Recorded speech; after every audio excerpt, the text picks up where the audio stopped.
We recommend the use of scissors to cut the excess tape. They are not included with the purchase of your machine. Before proceeding, read and understand both the safety and operations sections of the instruction and parts list. All operations should be performed by qualified personnel. Before starting the machine, make sure that there are no tools or other objects on the machine bed.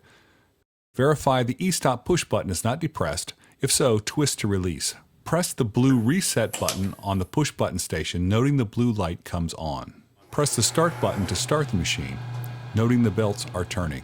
Keep in mind the machine should be stopped when not in use or left unattended. This can be done by pressing the stop button located on the control push button station. With the box placed on the entrance of the machine, close the flaps and make sure your hands remain near the back of the box, away from the moving rails. Move the box forward until the centering rails move inward to assist in centering the box.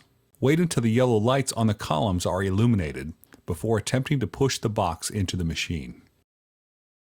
Push the box forward until it contacts the upper assembly red actuator that raises the upper assembly, allowing you to further push the box into the machine. The yellow lights are on when the machine is ready to receive a box and off when a box should not be fed. To engage the belts, push the back of the box until the front edge of the box is underneath the emergency stop button. Maintain that box position until the drives pull the box away. Cases that are not pushed into the machine far enough will cause binding and difficulty to feed. Cases that are pushed into the machine too far can cause taping faults. This example shows a second box was fed into the machine before the yellow lights have come back on. It is important to wait for the yellow column lights to illuminate before attempting to feed a box into the machine.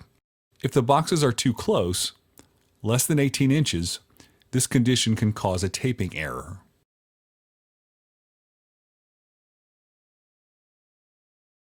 Use the emergency stop button to stop the machine in the event of a box jam. To clear the jam, reset the machine by twisting the emergency stop button. Pressing the reset button to re-engage the air, which will allow you to press the red actuator to raise and lock the upper assembly into position. Follow any additional requirements set forth by your facility. Remove the box and carefully cut the excess tape near the apply roller of the taping heads. Before starting the machine, make sure there are no tools or other objects on the machine bed. Twist the e-stop push button to release. Press the blue reset button on the push button station and then the start button. The machine should now be running. Depress the red actuator to lower the upper assembly for machine operation.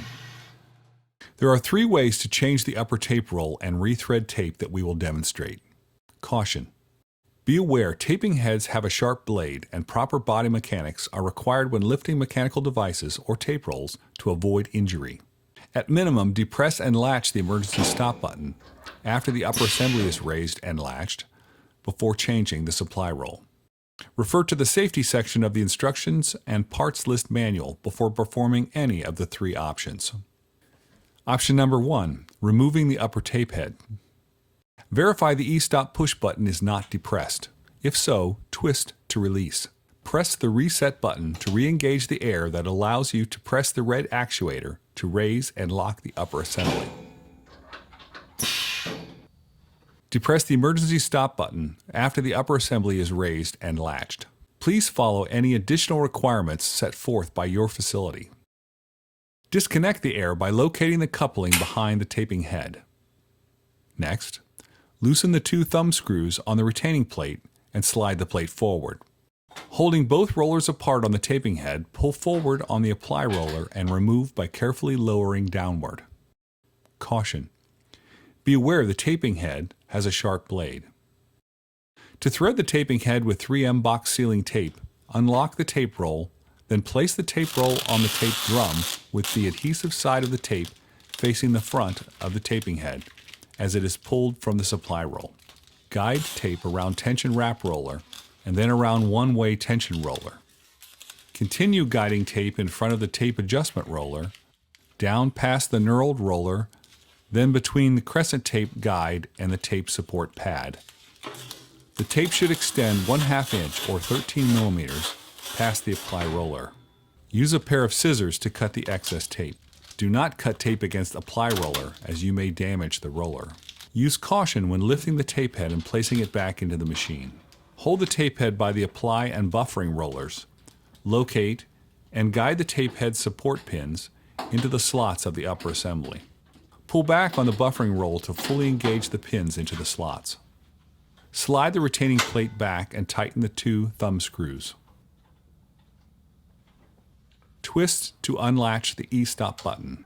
Depress the blue reset button, then press the red actuator to disengage mechanic safety latch, allowing upper assembly to lower to rest position. Reconnect the airline fitting.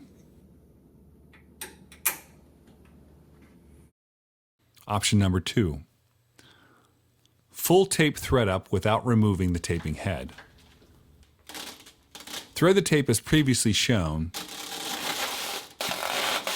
Use a pair of scissors to cut away the excess tape. Do not cut tape against the ply roller, as you may damage the roller. Option number 3. The splicing method is the most convenient method of changing a tape roll.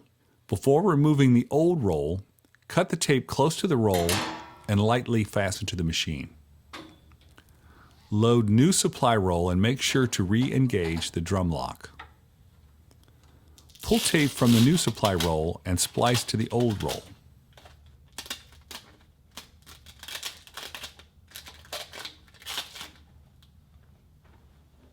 Carefully pull the tape straight down until the splice passes the apply roller. Trim off the excess tape with scissors. Follow the reset process and lower the upper assembly for machine operation.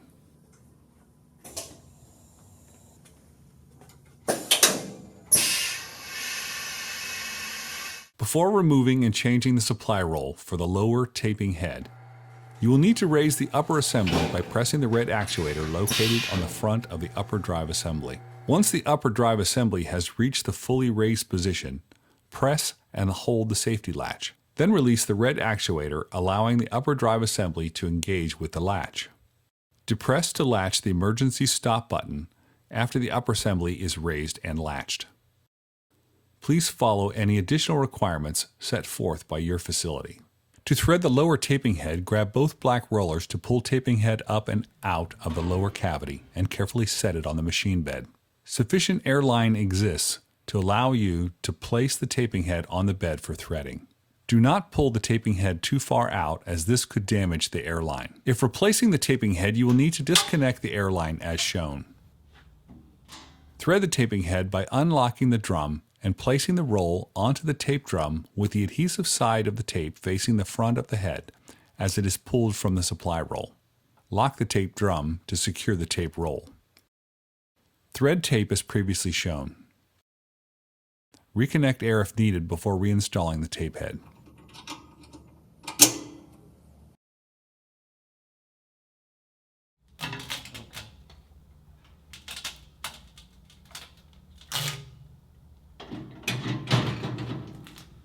Before starting the machine, make sure there are no tools or other objects on the machine bed.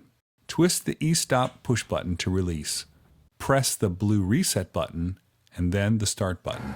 The machine now should be running.